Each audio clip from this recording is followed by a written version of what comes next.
Tonight on ETV News, hear from the Provost and Vice President of Academic Affairs, Dr. Bill Salka, on the details behind Eastern's virtual commencement ceremony.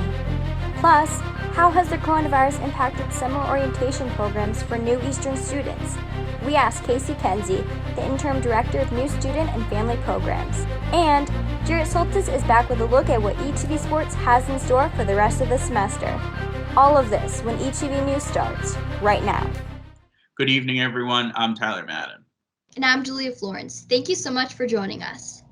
Eastern made the announcement a few weeks ago that they'll be honoring the graduating seniors in a virtual commencement format. So what will that look like? I recently sat down with the Provost and Vice President of Academic Affairs, Dr. Bill Salka. Take a look. Dr. Salka, it's great to have you on the show. It's great to be here. Thanks for having me. So how did Eastern make the decision to honor the seniors this year in this virtual commencement format? So the decision to not hold our in-person event at the Excel Center this year was made by the system office. That was not our decision. And once we were told that we could not have the traditional ceremony, we started thinking about other things we could do. And the first thing we thought of was to hold commencement at the drive-in in Willimantic and have graduating seniors come in their cars with their families and celebrate, have everybody remain in their cars.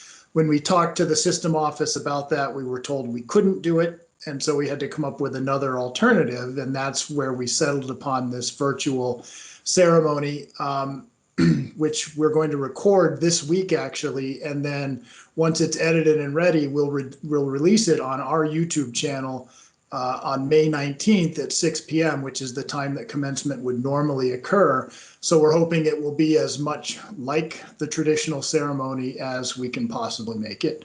The other thing the president is very adamant about is that if we are allowed to, we will hold an in-person event on campus in the fall and invite our then graduated seniors to come back with their families and do something in person, again, to honor the importance of this event. What is the virtual format, virtual commencement format going to be? Will it differ from past live commencements? Yes, it'll differ in two key ways. First, it will be a shorter event. There will be fewer speeches. The speeches that will be given in this event will be the president will give her remarks. We have a commencement speaker who will give remarks. Then we have the senior class address, which will be given, and then Father Larry will have a benediction at the end of the ceremony. And normally we would have about 8 speeches, so it will be a shorter event. And then the other major difference is the students obviously will not be able to cross the stage and shake hands with the president. And that's always the highlight of the in-person ceremony. It's great to watch each student cross the stage and hear their name called. So instead of doing that, we are going to scroll the students' names across the screen towards the end of the event. But as you're watching, stay tuned. It'll probably take 10 to 15 minutes for all of the names to scroll across the screen, and then there will be a closing to the ceremony. So don't leave when the names are scrolling, once you see your name. What's the biggest thing you want the Eastern community to know about the virtual commencement in a few weeks? So we're hoping to get this as close as possible to the actual event. We've spent a lot of time planning and preparing for this. And so we're releasing it on the 19th at 6 p.m. because we hope that our graduates will gather with their family, even if it's virtual gathering with their family, to really celebrate the event at the time we would normally hold it and really recognize the great accomplishment that each of our students have had in finishing their degrees. And to help make the event special, we are putting together mailings to each graduate. And in fact, I'll be on campus tomorrow stuffing these envelopes. We're sending each student a commencement cap with a tassel, a copy of the program for the ceremony, and then their diploma cover. So that when they receive their diplomas in July, they'll have their cover all ready to put the diploma in. And so we understand that it's very disappointing that we can't have an in-person event, at least not this spring. And so we're trying to get as close as we can to the real event. So kind of switching gears a little bit, with the spring semester almost complete, everybody's turning their attention to the status of the fall semester. And kind of 2 questions for you. First, Is there any update on the status of in-person classes at Eastern on campus in the fall? And then the second question is, what are the factors that are going in to making that decision? I know we were talking before, there's a committee being formed. So kind of what is that committee talking about? Okay, so the update is going to be disappointing. The governor will make the decision on what we do in the fall. That decision will not be up to us. He has indicated that he would like to make the decision sometime in June so that everybody has time to prepare. So we're hoping that it's on the earlier side of June, we will be told what we're allowed to do, and then we can release that information. We'll obviously release it the instant that we get it. And then in terms of planning, the president has formed a committee that I'm co-chairing with a faculty member, and we're exploring a number of scenarios that that may occur in the fall. So the scenarios run from opening completely on ground as normal with students fully in the residence halls to the other end of the spectrum, which is opening completely online. And then we're looking at a number of what we're kind of calling hybrid scenarios, where we have some students in the residence halls, but not full occupancy, maybe one student per room. And then we have some courses that are on ground. These would probably be the courses that are most difficult to put online, such as science lab classes or some of the art classes or some of the dance classes or theater or things like that. So we would have limited students on campus and limited students in the residence halls, and then other students participating from home online. One of the big issues that is really going to determine what we do in the fall is how safe it is for people to be interacting with each other. One of the things we're struggling with is once you bring anybody on campus, you run the risk of infection. And so there's just simply no way that we can guarantee that the campus is sterile at all times. And so it's unclear where we'll be in terms of a vaccine. It's unlikely we'll have a vaccine in the fall. So it will be difficult to bring large groups of students on.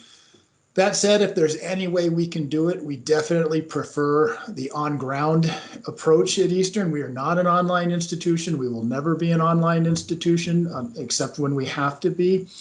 Probably the best case scenario, aside from starting completely on ground, would be if we could start on ground for a few weeks and then have to move to the online environment, much like we did this spring. What I'm hearing from many faculty is that they really appreciated the fact that they had those weeks with their students face to face in the classroom. And that's really one of the great strengths of Eastern, is that interaction between faculty and students. And what our faculty are concerned with now is if they have to start completely online, they'll never get that chance to make that connection with their students, or at least it won't be as strong of a connection with their students when they are in that online environment. And so, again, the hope is by early June, mid-June, we should know, and then we can share that information with everyone. Dr. Bill Salka, the Provost and Vice President of Academic Affairs at Eastern, we appreciate you taking the time today. My pleasure, anytime. Typically, freshman orientation takes place during the summer on campus. However, like most things, it will be shifted to an online format. Yeah, that's right, Julian. I recently sat down with Casey Kenzie, who oversees the summer orientation program at Eastern. Take a look. Casey, thank you for joining me. Thank you, Tyler. So for people that might not know that are watching, can you kind of explain what SOAR is? Sure. So it's Eastern's version of an orientation program. It is an acronym standing for Student Orientation, Advising, and Registration. Although it typically occurs during the summer, it also is a bigger picture in the sense that our Warrior Welcome in August is also part of this orientation program, and also the first year experience is comprised of the things we do for our first year students. Typically, SOAR, when it happens in the summertime on campus before we had to work around the pandemic, would be an opportunity for us to onboard our new students by way of providing opportunities for them to meet other new students and student leaders, to meet other staff and faculty members. I think also a big part of that is to prepare students for academic advisement and registration. And then I would also think that it's a big piece, the big piece of that would be to help them, just feel prepared for being part of the Eastern community. You kind of touched on it there, but can you elaborate a little bit more on all of the different adjustments and how the program has been impacted by the coronavirus?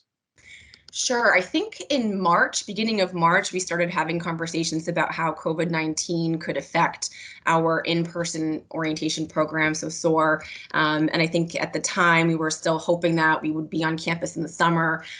Due to the uncertainty of when the school will reopen, we did have to make a difficult decision to move or change or adjust SOAR. We had many options actually of what SOAR could look like moving forward for this summer, and did settle on an online program, also to build more upon the Warrior Welcome in August, and then do more for students, first-year students, in the fall semester as well. So the online piece is focused mostly on resources and making sure that they are prepared for, knowing of policies, procedures, what they can utilize as a resource, and there will still be a opportunity for them to get advised in some way via online and remotely. What were the main factors that went into making that decision to move SOAR to an all online format?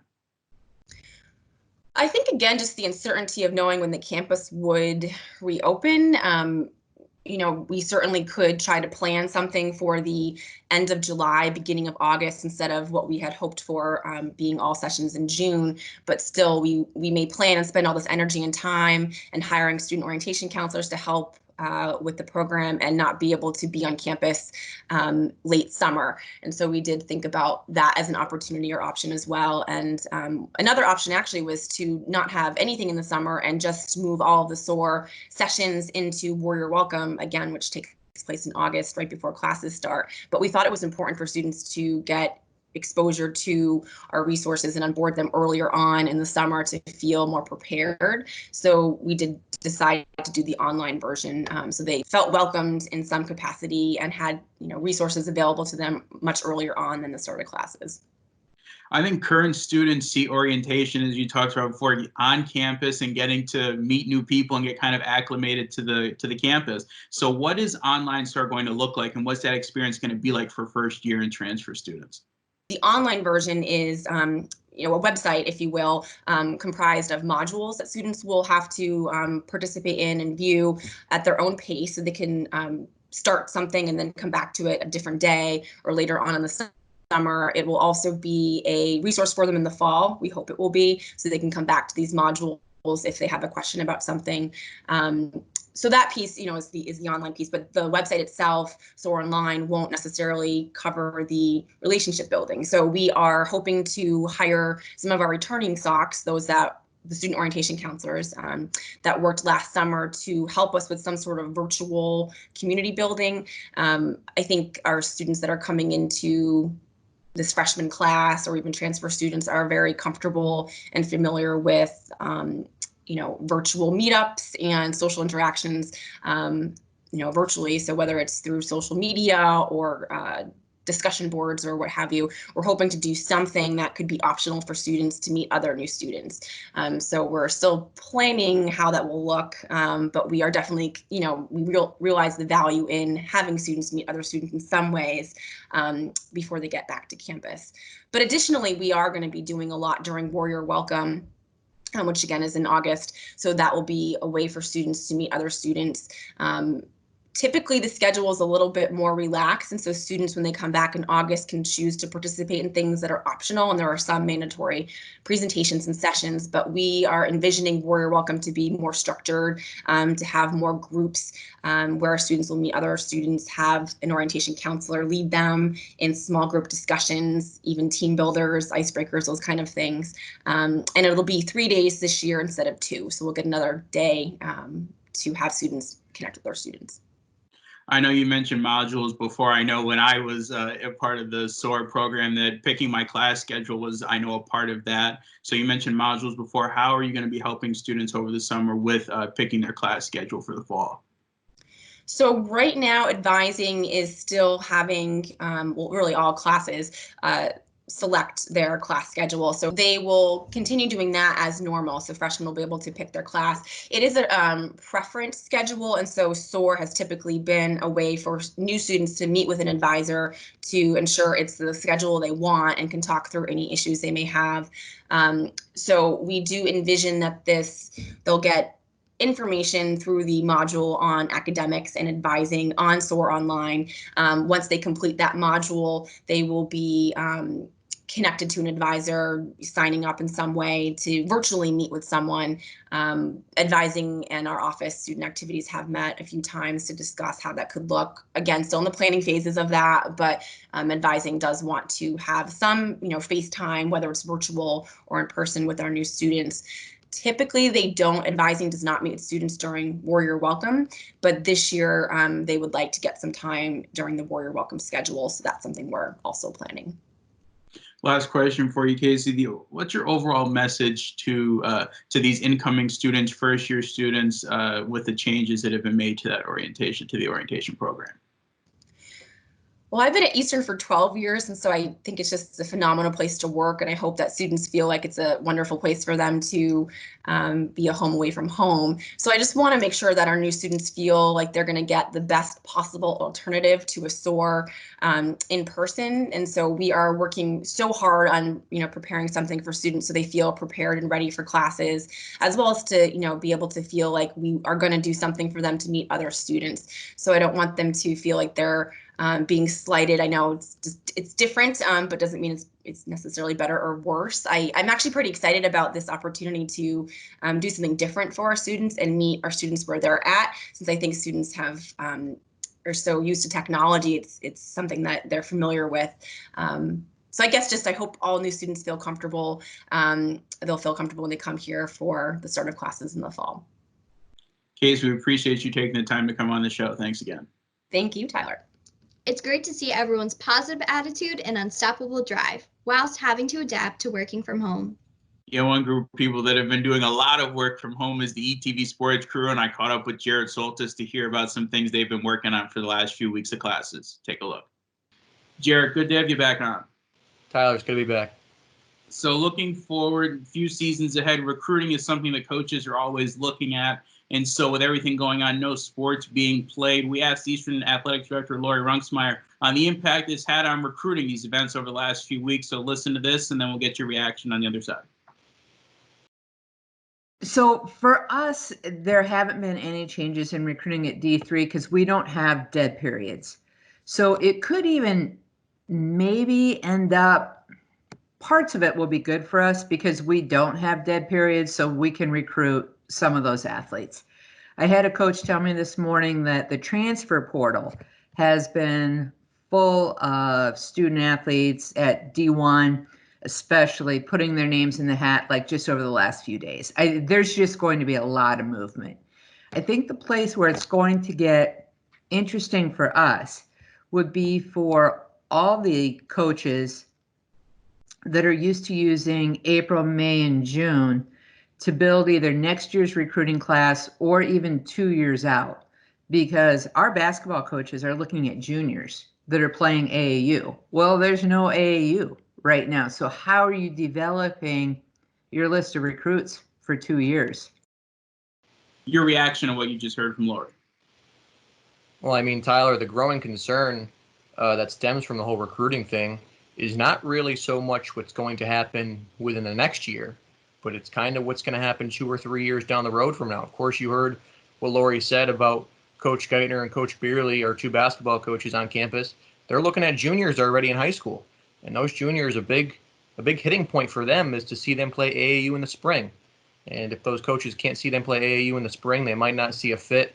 They might not be able to get them in and committed as early as they want to. So, of course, not just basketball, though, too. You got soccer and the other fall sports. That spring seasons are huge for recruiting because they're not able to recruit. The coaches aren't able to recruit in season during the fall while the kids are playing their school season because they're coaching themselves. So once they get into spring season, that's when they really are able to see them play and see if they're a good fit for the university. And it's going to be hard for these coaches to adjust, but I think as we move farther down the road, we have a lot of good coaches at Eastern Connecticut, as you know, and I think they're going to be able to adjust in due time to make sure that all the sporting teams are ready to go for the next couple of years. So everybody's been working at ETV Sports on a number of different projects over the last few weeks. So talk to me about this PSA you put together on the coronavirus with some help of some Eastern athletes, and then we'll play it for everybody. Yeah, so what we did was We reached out to some Eastern athletes and even a coach, and we just want to kind of to send a message to the Eastern fans about getting through this tough time. Of course, everyone's dealing with it. It's not just the athletes, but we wanted them to send their message on how they've been dealing with it and how they've been affected by this whole situation. And I was very grateful that all the athletes were able to participate in this one, the ones that I reached out to. And we focused on the spring senior athletes. That's who participated in the PSA because we felt it was most appropriate. They lost their season, and are probably not, a lot of them aren't going to get that back.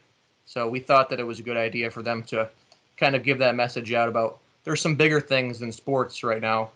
And they did a great job relaying that message, and I'm just grateful that they were able to do that. Kind of showing that sense of community that Eastern has, even though everybody's not together, it's still there. So let's take a look at that PSA. As athletes and coaches, our opponents fuel us to work harder day in, day out. In some cases, they consume our everyday lives. We designate a substantial amount of resources toward beating that singular opponent. The most threatening opponent for everyone differs in their specific nature. Whether it be on the diamond, on the field, or on the track, we all have our own unique and distinct challenger that drives us to be better. But sometimes one opponent has the power to bring all of us together. In this case, perhaps our greatest challenge yet is to take down the opponent that is COVID-19. A virus that has already taken the lives of so many, continues to wreak havoc across the nation and even the globe. Our ultimate goal is to flatten the curve of this exponentially growing virus. If you must leave your house, wear a mask to protect yourself and others. Wash your hands regularly. Or hand sanitizer with 60% alcohol content. It will be impossible to save this season, but we will be able to save the lives of many. Keep fighting, warriors. And before you know it, we will have won our biggest battle yet. Go East.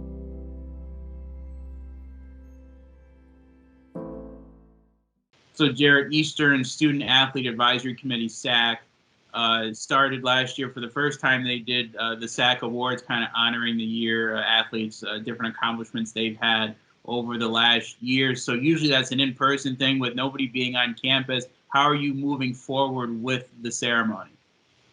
I mean, that was a great event last year, Tyler. It was the first time that they've ever done that, and it was truly amazing. And everyone really enjoyed it, and I think people wanted to replicate it this year. And of course, once we found out about 2 months ago that we weren't going to be coming back for the rest of the semester, we wanted a way to kind of still be able to honor all the sports accomplishments throughout the year.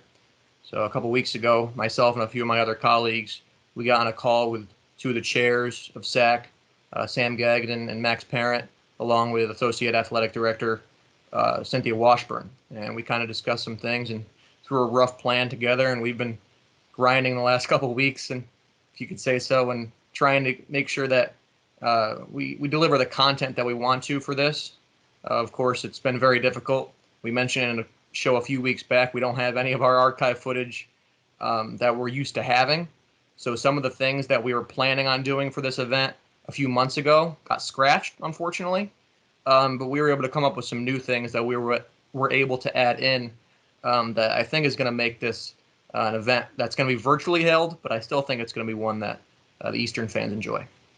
You talked about kind of those new ideas you've had to come up with. I've gotten the chance to look at a number of the different things, get a sneak peek on what you guys at ETV Sports are looking at doing. You put together this video, kind of funny, sarcastic take on what's transpired over the last few months. Can you talk to me about that, and then when the video is going to come out and when people will be able to see it? Yeah, so I mean, this idea came to me probably about a month ago, and this is about the time we were trying to figure out some new ways to display the SAC Awards. So I thought about it, and I was thinking about all the funny things that happened throughout this year. I mean, of course, we had all the spring sports canceled, and then there was a lot of other quirky things that happened throughout the year that just made this season very, very strange to me. And I was able to put together a little piece kind of detailing some of the oddball things that happened throughout the year. And I hope the fans like it. And we're going to actually use that as part of the ESPA Awards that are going to go on next week. So I think that'll be played on the last day. You can find that on ECSU SAC, their Instagram page, and we'll also be resharing that on ECSU Athletics Instagram page. So you can find it there toward the end of next week, and hopefully the fans like it and can relate and see all the crazy things that have happened throughout this year. I'm really looking forward to seeing these expos, this new virtual kind of format that you guys are doing. But I'm telling everybody, they're going to love that video. It's kind of everything that's happened over the last few months. It's all a lot of negative stuff, but I think you kind of put a positive spin on it so you can see it next week when they start posting that stuff. Jared Soltis, our sports anchor, it's always great to have you on.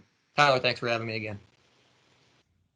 Nobody had expected the semester to end the way that it had, especially for those who are graduating. Reporter Maggie Shaw spoke with some seniors to reflect on their time spent at Eastern. With the end of the semester right around the corner, some graduating class of 2020 seniors shared their favorite memories made here at Eastern. Eastern has given me incredible opportunities to advance my education through co-curricular activities such as ETV News and ETV Sports. I've met some truly amazing people here that I'm excited to keep in touch with after graduation.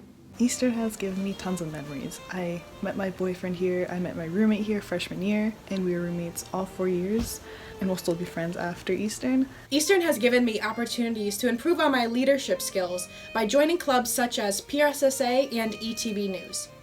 Eastern has helped me find my passion for political science. The department has given me so many resources and tools to help me be successful in my law career. Some of my favorite memories at Eastern are obviously associated with ETV News, directing. I had a blast doing that for 2.5 semesters, and just looking forward to what the road lays out. So thank you so much, Eastern. Thank you so much, ETV News. My favorite memory has to be working last summer at the Student Activities Office as a summer leadership coordinator, and being able to work with a team of diverse individuals has allowed me to open my horizons a lot more. And by that, I mean just being able to work with anyone, whether you're an extrovert or introvert. I think that's important to take note of, just because when we go out in reality and work, we're going to come in contact with various amounts of people. So I feel like Eastern gave me that opportunity. My favorite memories from my time at Eastern Connecticut throughout my 4 years is by far the experiences that I've had with ETV, both with the news and the sports departments. And the memories, and more importantly, the friends that I've made through ETV Sports and the ETV News program are truly what made my college career special. I was able to hang out with my friends outside of the classroom through pancake night and the spring and fall concerts at Eastern.